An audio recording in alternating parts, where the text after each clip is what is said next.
Across China, the autumn harvest is in full swing. In northeast China, Heilongjiang province, which is dubbed China's grain barn, is poised for another bumper harvest. Heilongjiang has remained China's top grain producer for 12 years in succession.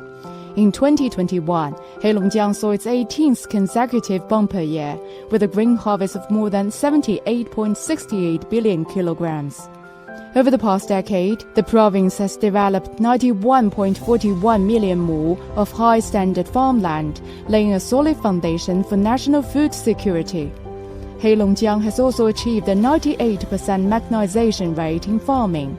Technologies such as biological breeding and intelligent agriculture machinery, assisted with satellite navigation, have been popularly applied across the province. 通过统一管理，提高农业标准化生产水平和粮食综合产能，同时还节约了生产成本，增加了种植效益。从目前收获情况看，亩单产比往年提高了15%，将再次迎来大丰收。